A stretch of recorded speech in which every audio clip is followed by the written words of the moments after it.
Presiden Prabowo hari ini baru saja tiba dari KTT Sharm El-Sheikh di Mesir. Dari pertemuan itu, mulai dari mikrofon yang bocor hingga dimulainya diplomasi baru Indonesia. Akan kita bahas pada malam hari ini bersama dengan dua narasumber saya yang hadir melalui sambungan Zoom. Ada Dirjen Asia Pasifik dan Afrika Kementerian Luar Negeri, Pak Abdul Qadir. Dan juga ada pengamat Timur Tengah Universitas Pajajaran, Mbak Dina Sulaiman. Selamat malam Mbak Dina dan juga Pak Qadir. Selamat malam, Mbak Malam. Diana. Saya mau ke Pak Qadir terlebih dahulu. Pak Qadir, dari hasil KTT Mesir ini, apa saja mungkin catatan dari Kementerian Luar Negeri, hasil penting yang mungkin harus diketahui oleh seluruh masyarakat Indonesia? Hasil penting yang perlu mendapat perhatian adalah KTT kemarin pada dasarnya menghasilkan sebuah deklarasi yang namanya atau disebut dengan Trump Declaration for Enduring Peace and Prosperity. Dokumen ini pada pokoknya merupakan komitmen Amerika Serikat, Mesir, Turki, dan Qatar untuk menyambut baik dan mendukung upaya perdamaian di Timur Tengah, terutama di Gaza, yang telah disepakati sebelumnya. Kita ketahui bahwa dalam pertemuan di New York yang baru lalu telah disepakati 20 poin kesepakatan atau yang disebut juga dengan Trump Peace Agreement. Pokok dari Trump Peace Agreement menurut saya itu yang terpenting. Pertama adalah penghentian kekerasan dan pembebasan sandera. Ini yang diharapkan dapat segera terwujud.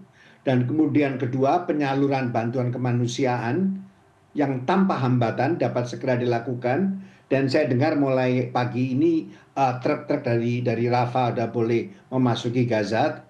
Kemudian yang selanjutnya adalah demilitarisasi Gaza, serta pembentukan pemerintahan transisi sementara, serta yang lebih penting lagi adalah penarikan mundur pasukan Israel sampai di kawasan buffer zone, dan yang lainnya adalah pembentukan International Stabilization Force, serta yang paling penting dan yang terakhir adalah membentuk mekanisme dialog antara Israel dan Palestina guna menyepakati penyelesaian politik tentang koeksistensi kedua bangsa secara damai.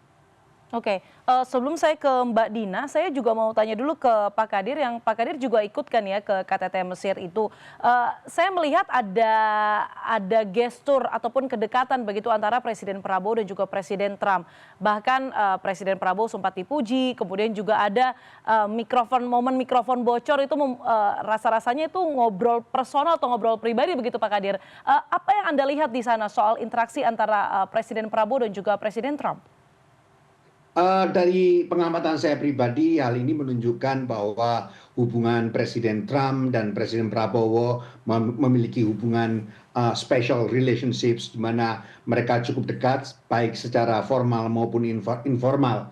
Mengenai percakapan yang sempat menjadi perhatian dari media, sejauh ini saya tidak mengetahui persis percakapan tersebut, sehingga saya tidak dalam posisi untuk memberi komentar lebih jauh.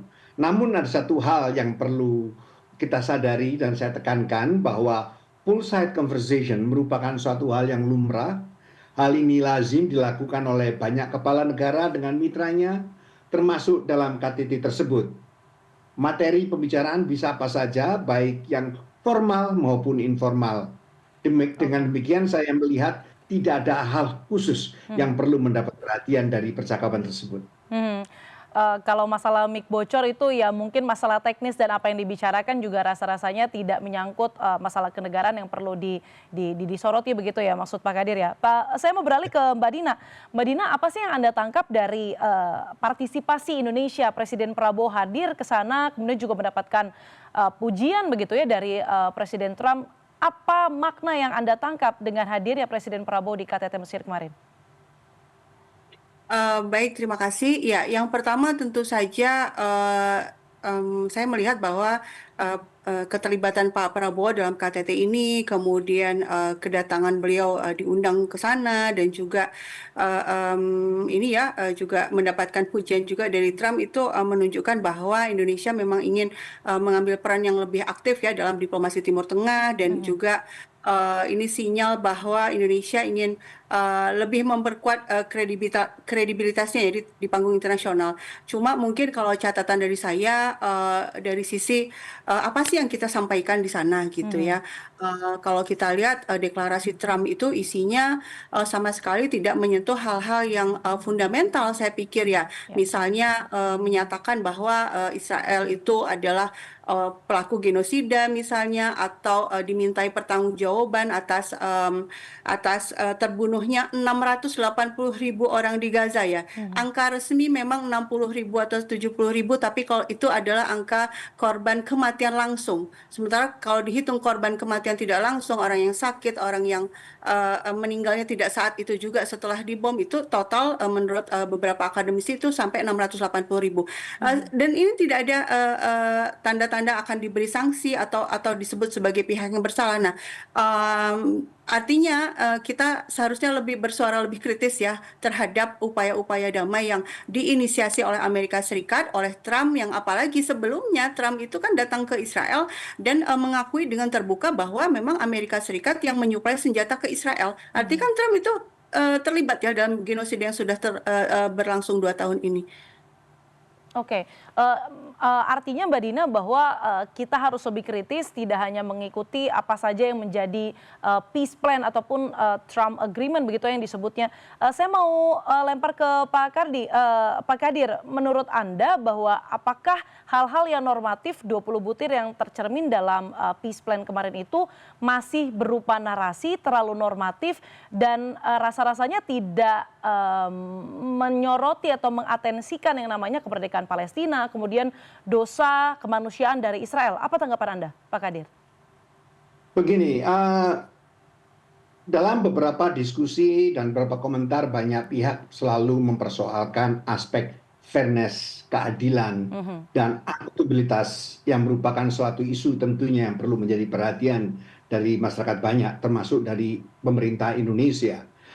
Pemerintah Indonesia sepenuhnya menyadari dinamika tersebut, namun satu hal yang lebih penting lagi adalah bahwa dalam konteks ini sasaran utama dari kebijakan dan posisi pemerintah Indonesia adalah kita melihat dari tujuan strategis apa yang ingin kita capai. Mhm. Tujuan strategis yang tidak dicapai adalah, pertama adalah bagaimana menghentikan kekerasan, Oke. serangan dari Israel, karena kita mengetahui korban terus berjatuhan, dan hal ini merupakan suatu keadaan yang tidak dapat ditoleransi. Oleh karenanya kita harus mengupayakan penghentian kekerasan. Dan kemudian yang kedua, yang tidak kalah pentingnya adalah perlu segera adanya jaminan penyaluran bantuan kemanusiaan tanpa hambatan. Tadi Ibu Dina secara khusus menyoroti banyaknya jumlah kematian yang tidak langsung. Ini juga salah satu aspek yang menjadi pertimbangan pemerintah. Oleh karenanya pemerintah secara khusus mengedepankan tujuan strategis tersebut. Kemudian kedua, mengenai kemerdekaan, apakah hal itu ada tidak? Yang pasti di dalam salah satu paragraf di 20 poin konsensus tersebut Mhm. dirujuk secara jelas bahwa tentang hak rakyat Palestina untuk menentukan nasibnya sendiri atau self determination right, dan juga hak untuk membentuk suatu negara atau statehood.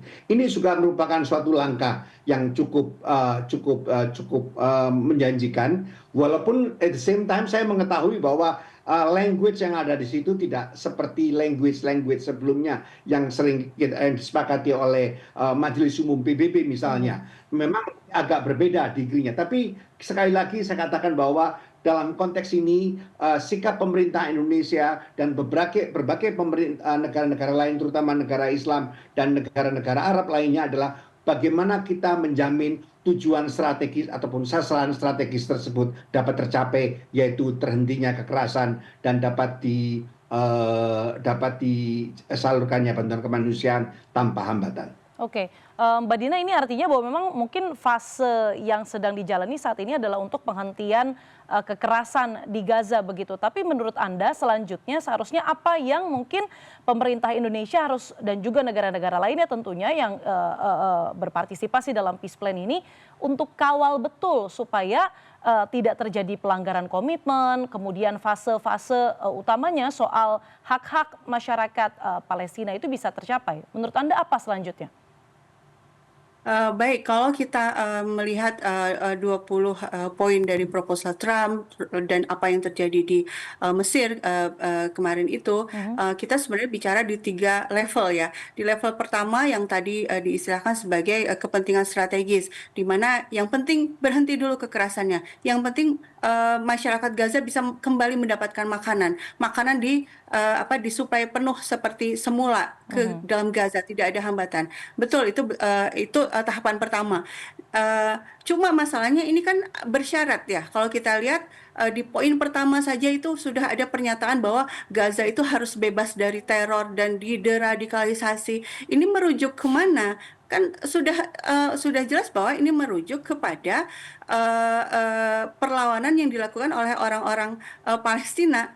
Ya, artinya perlawanan orang-orang yang sedang dijajah, yang sudah diblokade sejak 2006, yang dijajah sejak 1948 itu dianggap atau disetarakan dengan terorisme. Dan ini kemudian setara pula dengan Trump Declaration itu ya, bicara soal ekstremisme, deradikalisasi, merujuknya kemana? Ke perlawanan orang-orang di Gaza. Nah, ini yang ketidakadilan sejak awal gitu. Nah, kemudian juga kan perjanjian bahwa makanan akan masuk kalau pertukaran sandera sudah selesai, kemudian juga tidak ada kekerasan lagi. Uh, Artinya ini kan seolah-olah bersyarat ya. Oke, kita akan mengirimkan makanan kalau pihak Gaza sudah submit ya, sudah menyerah penuh, tidak akan melakukan kekerasan tanda kutip lagi. Padahal perlawanan orang-orang yang sedang dijajah itu dilindungi oleh hukum internasional kan gitu ya. Ini baru fase pertama nih. Kita harus menunggu juga apakah Israel akan menaati janjinya atau tidak. Sekarang saja kan ketika dinyatakan Israel sudah menarik mundur, sebenarnya menarik mundur kemana? Menarik mundurnya kan ke Yellow Line. Yellow Line itu 58% dari wilayah Gaza. Jadi tidak betul-betul keluar dari Gaza. Dan kemudian apakah Israel betul-betul tidak akan membunuhi orang Gaza lagi? Kalau dilihat dari track recordnya, ya, selama ini di November 2023, di Januari 2025, setelah pertukaran sandera, Israel mengebom lagi. Itu baru fase pertama. Kemudian kita ketika bicara soal pemerintahan transisi, masa depan Gaza, itu juga akan panjang lagi perdebatannya bagaimana ternyata di situ, loh kok yang mengawasi justru Trump dan Tony Blair. Kenapa kok harus orang asing yang harus mengatur orang-orang di Gaza? Kan seharusnya konsensus nasional ya, orang-orang Gaza sendiri yang memutuskan. Baru kemudian bicara soal negara Palestina merdeka nanti seperti apa. Nah itu poin-poin ini masih belum jelas dalam poin 20 poin Trump itu. Tapi untuk jangka pendek ini kita menunggu dan mudah-mudahan memang betul Israel tidak melakukan genosida lagi di Gaza. Tapi menurut Mbak Dina, dengan adanya KTT di Mesir kemarin itu, apakah jadi satu langkah lebih advance begitu ya, bisa kita katakan dibandingkan dengan kesepakatan-kesepakatan sebelumnya begitu, untuk memupuk optimisme bahwa perdamaian itu bisa terjadi begitu? Ya, tadi seperti yang saya bilang, isi deklarasi Trumpnya sama sekali tidak ada menyebutkan sanksi itu untuk ini ya, untuk Israel atau menjamin bahwa Israel akan betul-betul menghentikan genosidanya di Gaza. Bahkan yang ditekankan di dalam deklarasi itu justru masalah ekstremisme, radikalisme, dan merujuk kepada ya seolah-olah gitu ya, seolah-olah perlawanan itu adalah ekstremisme dan radikalisme. Padahal itu kan sesuatu yang berbeda ya. Resolusi PBB nomor 37/43 tahun 1982 menyebutkan bahwa bangsa yang sedang diduduki oleh kekuatan asing itu berhak untuk melawan dengan cara apapun. Ya berarti kan hak orang Palestina untuk melawan itu ada, karena kemerdekaan adalah hak segala bangsa. Nah itu tidak dinyatakan di deklarasi Trump, sehingga memang Israel itu seolah diberi cek kosong ya, kapan dia mau mundur, kapan dia mau berhenti melakukan genosida di Gaza. Itu tidak ada jaminan sama sekali, tidak ada sanksi yang diberikan kepada Israel.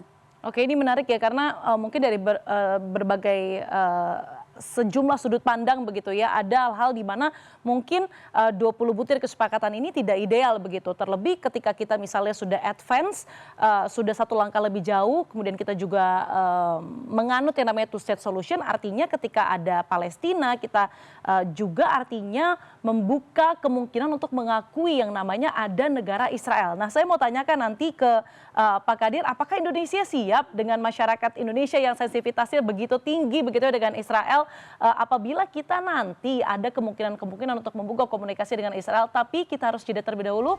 Jangan kemana-mana, dialog akan kami lanjutkan usai jeda. Tetaplah bersama kami.